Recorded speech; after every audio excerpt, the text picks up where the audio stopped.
After 1,000 years, an ancient mummy awakens and unleashes a devastating power that wipes out nearly all of humanity, destroying 99% of the Earth's population.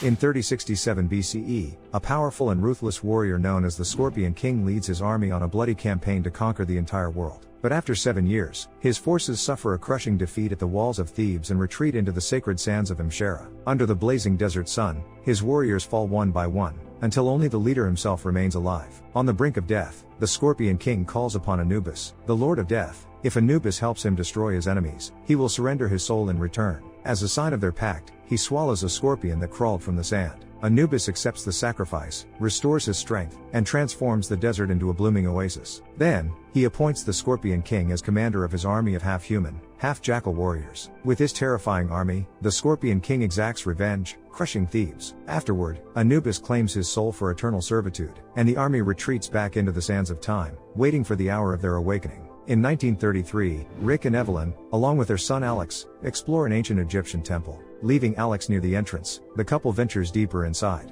There, they discover a hidden chamber teeming with scorpions. As Evelyn moves through the chamber, she recalls a dream and feels an eerie sense of familiarity, as if she's been there before. Otherwise, how would she know where to go? Meanwhile, Alex notices strangers entering the temple. Hiding, he watches them carefully. The men are armed and searching for a certain bracelet. Rick and Evelyn continue down the temple corridors. Suddenly, Evelyn sees everything around her transform, as if time has rolled back thousands of years. But the vision fades the moment Rick approaches her. At a locked door, Evelyn effortlessly opens it. She had seen the code in her vision. Inside, they find the emblem of the Scorpion King and a chest containing the very bracelet the men are after. But as soon as Evelyn picks it up, chaos erupts. The temple walls start to crumble, sand falls from above, and one wall collapses under a surge of water that sweeps them both forward. Wanting to get rid of the intruders, Alex fires stones at them with his slingshot, but the men spot him. Seeing that he's just a kid, they decide to kill him. Suddenly, a strange noise distracts them. They realize the temple is collapsing and flee. Alex is left alone amid the chaos. The staircase where he'd hidden falls onto nearby pillars, toppling them. As the pillars collapse, they break a hole in the wall,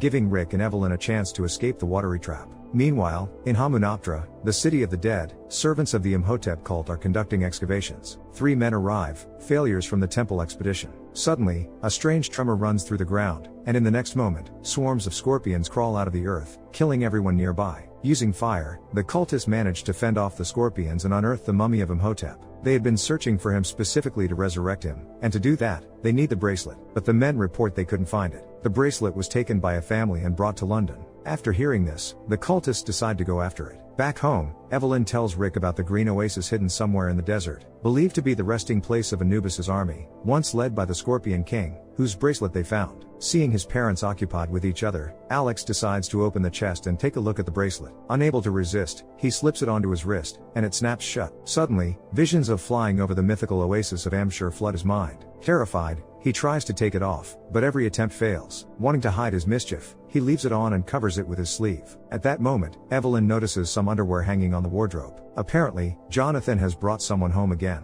and Rick decides it's time to confront him. Meanwhile, Jonathan is spending time with a beautiful blonde woman when suddenly strange men in red uniforms appear. They drag him into a room and threaten to kill him. They're servants of the Imhotep cult, searching for the bracelet, but Jonathan claims to know nothing. Realizing they don't believe him, he gives them the safe code, telling them to take whatever they want. At that moment, Rick enters the room. Seeing the situation, he knows a fight is inevitable. Back in the hall near Evelyn and Alex, another stranger arrives with soldiers. He spots the chest and demands it. Evelyn stands her ground, ready to protect it at all costs. Suddenly, Medjay Ardith Bey comes to their aid, and a fierce battle breaks out. Alex hides in a corner with the chest, watching as his mom and Ardith Bey fight fiercely with swords. Upstairs, Rick tries to save Jonathan and himself, so he can't help Evelyn. The cultist forces overwhelm them, and they manage to kidnap Evelyn and the chest. Rick chases after them but can't catch up. Watching the car carrying his wife drive away, Rick flies into a rage. Ardith calms him and shows a photo of the man to whom Evelyn is being taken. Alex immediately recognizes him. It's the curator from the British Museum. Without hesitation, Rick sets off to rescue his wife, joined by Jonathan, who won't let go of a golden scepter, Ardith, and Alex. On the way, Ardith explains that the cultists managed to dig up the mummy's body. He had been watching a woman among them, someone who doesn't seem mortal and possesses serious knowledge. He had hoped she would lead him to the bracelet, and she did. But now it's all for nothing. because the cultists will steal the bracelet. Alex decides it's time to tell the truth. The bracelet is on his wrist. This alarms Ardith greatly, since the bracelet is already activated. They have only 1 week before the Scorpion King is resurrected. If not stopped, he will lead the Scorpion army and destroy the world. The one who kills the Scorpion King will either send his army back to the underworld or conquer the world with it. That's why the cultists want to resurrect Imhotep. He's the only one who can stop the king. When Rick arrives at the British Museum, he leaves Jonathan and Alex to guard the car while he, armed with shotguns and automatic rifles, sets out with Ardith to find his wife. Meanwhile, inside the museum, cultists are performing a ritual to resurrect Imhotep. The Guardian uses the Book of the Dead to bring Imhotep back to life inside a mummy's body, and with him, other mummies throughout the museum awaken as well. Standing up to his full height, Imhotep demands to know the current year and is immediately told it's the year of the Scorpion. At that moment, a woman enters the hall. She introduces herself as the reincarnation of Ahm Shere. Examining her, Imhotep realizes that although she looks like his beloved, her soul is not hers. He promises that soon this will change. He will bring her soul back from the afterlife. From the balcony on the 2nd floor, Rick and Ardith watch everything unfold. As Imhotep speaks to the woman, his servants open a chest, only to find the bracelet missing. Knowing something about Evelyn that even she doesn't know, Ahm Shere offers her as a gift to her beloved. She's certain he'll be pleased to witness her death. The servants drag the bound woman toward the fire, preparing to throw her in. Suddenly, at the last moment, Rick appears. He manages to grab his wife and carry her to a relatively safe spot. From the balcony, Ardith covers them, firing at anything that moves. The cultists respond in kind, and a fierce battle erupts. Hearing the gunfire, Alex and Jonathan rush to the car, ready to make a getaway, but in the panic, Jonathan breaks the key. The fight rages on, with overwhelming odds, but the friends manage to reach the exit. Glancing back one last time, they see Imhotep raising his mummy warriors and ordering them to kill. Bursting out onto the street, the couple in the Medjai spot a double-decker bus pulling up, Jonathan behind the wheel. He and Alex had to find alternate transportation. Without hesitation, the three jump aboard and speed away, but it doesn't save them. The mummies move faster and quickly catch up. Rick takes down 2 of them, while the remaining 2 sneak onto the bus. One on the lower level tries to kill Evelyn, her son, and Ardith. The other fights Rick on the upper deck. Jonathan weaves through the streets, trying to buy them some time. It works, as the mummy is thrown around inside the bus and distracted by the Medjai. The woman shoots the warrior in the head. Only one remains. At the last moment, Rick notices they're approaching a narrow tunnel. He immediately drops to the floor, and the mummy crashes into the roof, ripping it off along with him. They emerge onto a bridge and stop to catch their breath. Miraculously, they survive and manage to escape the chase, but their relief is short-lived. While the parents are distracted with each other, the cultists kidnap the boy. Rick chases after them but comes up short. Before driving away, the cultists activate the drawbridge, raising it behind them. Surveying the city, Imhotep sets his sights on heading to Ahm Shere. His goal, to kill the Scorpion King and take control of his army. The Guardian decides to mention that he saw one of the men carrying the scepter of Osiris, but the Lord won't hear any of it. Once he reaches the hidden Green Valley, his power will be fully restored, and he won't need any artifacts. Turning to Ahm Shere, he casts a vision from the past on her, and they melt into a passionate kiss. Ardith reassures the parents that their son is safe as long as he's wearing the bracelet. The cultists won't harm him. Evelyn immediately realizes they need to get to Ahm Shere as fast as possible, and they must be the first to arrive. Meanwhile, Imhotep journeys to Egypt, traveling by train toward Ahm Shere. In one of the carriages, Alex spots the Book of the Dead in the hands of Ahm Shere and the Guardian. When the girl notices the boy looking at them, she gently warns him to behave, or she'll send poisonous snakes to his bed. But Alex isn't about to obey, and a servant forcibly drags him off to Imhotep. New voices catch Ahm Shere's attention. A gang has arrived, sent on a special mission. They've delivered what was needed but now want more money for their work. To get the required chest, they had to kill 2 guards. Ahm Shere decides to deceive them, sweetly promising a bigger payout. Meanwhile, Alex is brought before Imhotep, who is cloaked in a black cape and mask that completely conceal his body and face. The Lord tells the boy he possesses great power and has been chosen to lead him to Ahm Shere, but time is running out. The moment the bracelet was placed on his wrist, a countdown began. If he doesn't enter the pyramid by sunrise on the 7th day, the bracelet will drain his life force, and only 5 days remain. Alex is worried but confident his dad will save him and kill Imhotep. Smirking at the boy's words, Imhotep removes his mask, and Alex recoils in horror. Leading the gang to a nearby carriage, Ahm Shere promises them the reward they were promised. But while they look around, she slips out and locks them inside. They find themselves trapped in the same room with Imhotep.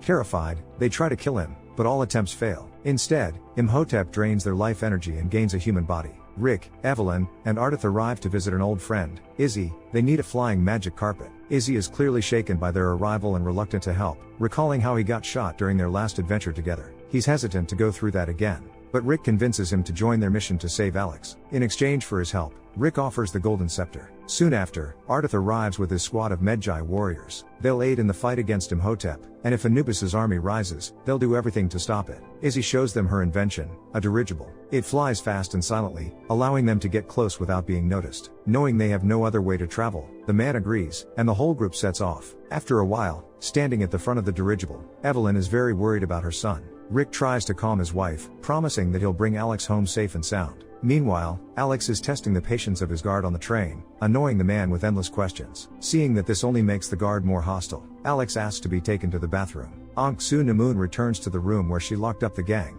There, she sees the remains of the men, and Imhotep, who has fully regained his body. Back on the train, Alex is led to the bathroom. After convincing his guard to step out, he's left alone and immediately starts looking for a way out. When he shifts the toilet slightly, he notices it's not fixed in place. Underneath is a big hole, just big enough for him to crawl through. As soon as the train stops, Alex puts his plan into action and runs full speed toward the Karnak temple. Bullets fly after him, but none hit their mark. His relief is short-lived, though. Imhotep finds him. Meanwhile, Evelyn's group continues flying on the dirigible. Rick questions Ardith about Imhotep and learns that once Imhotep's power returns, even the Scorpion King won't be able to stop him. Imhotep decides it's time to perform a ritual to bring back Ankh Namun's soul. Because of his magic, Evelyn begins to remember her past life. Long ago, she was Princess Nefertiti, daughter of Pharaoh Seti I, and guardian of the bracelet. Ankh Namun was meant to become the pharaoh's wife. One day, Nefertiti discovered that Ankh Namun was in love with someone else, Imhotep. Together, they killed the pharaoh, and Nefertiti couldn't save him.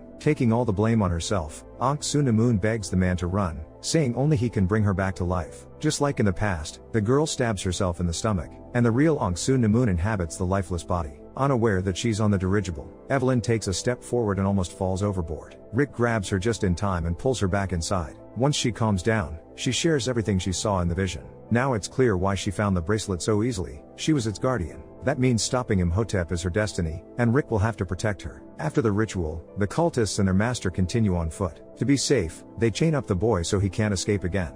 Knowing Alex isn't in much danger right now, he keeps pushing his guard's patience. Meanwhile, Evelyn and the others reach Karnak. There, Evelyn finds a clue from her son. He built a sand model of the Temple of Isis. At the next spot, he created a sand replica of the Abu Simbel temple. Using these hints, the adults get closer and closer to finding the boy. One day, Alex's guard spots a bird in the sky. He knows it belongs to Ardith. When Loch-Na realizes Alex is leaving a trail, he informs Imhotep. In response, Imhotep summons a giant wave from the Nile to knock the dirigible down. As they fly slowly through a canyon, the group suddenly hears a rising roar behind them. Turning around in horror, they see a massive wall of water rushing toward them. For a while, Izzy manages to steer clear of the wave, which takes on Imhotep's shape, but once they enter the valley, their luck runs out. The dirigible's engine fails, and the water crashes into them, knocking them down. Confident he's gotten rid of Alex's parents and friends, Imhotep prepares to continue on his path. After crashing into the jungle, Rick leaves Izzy to fix the dirigible while he, Evelyn, Jonathan, and Ardith set off to find Alex. Before leaving, Jonathan grabs the scepter, careful not to let Izzy see, since he's not ready to part with his beloved relic yet.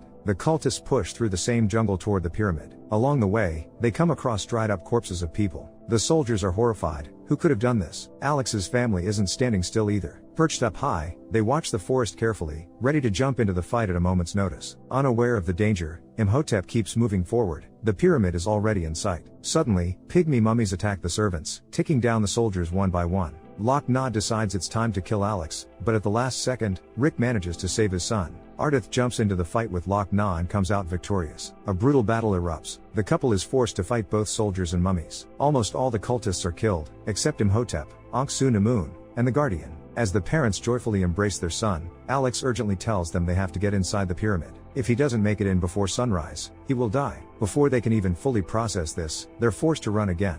Pygmy mummies are close behind, thirsty for their blood. After sprinting across a tree that serves as a bridge, Rick decides to blow it up to stop the chase. But it doesn't get any easier. The sky is already brightening with the first rays of the sun, and time is running out. Grabbing his son's hands, Rick races desperately toward the pyramid. Just in time, they make it, and the bracelet slips off Alex's wrist. Rick's wife arrives moments later and, relieved to see their son alive, doesn't notice Ankh Namun and Imhotep approaching from behind. Ankh Namun strikes Evelyn with a fatal blow to the stomach. Rick, stunned, rushes to his wife's side, begging her not to leave him, but she's too weak to fight death. With her eyes closed, Evelyn dies in her husband's arms. Meanwhile, Imhotep and Ankh Namun find the pyramid's entrance and descend into the inner chamber. At that moment, something shocking happens to Imhotep. Anubis strips him of his power, forcing him to face the Scorpion King as a mere mortal. The Guardian picks up the bracelet Alex dropped, slips it onto his own wrist, and heads to another part of the pyramid. There, he finds a scorpion statue and fits his arm, with the artifact, into a special slot. Magic instantly ignites, the temple transforms, and on the surface, the Scorpion King's army appears. Sitting beside his dead mother, Jonathan tries to comfort his nephew. Suddenly, his uncle's words spark an idea in the boy's mind. With the help of the Book of the Dead, he might be able to bring his mother back to life. At that moment, Rick catches up with the Guardian.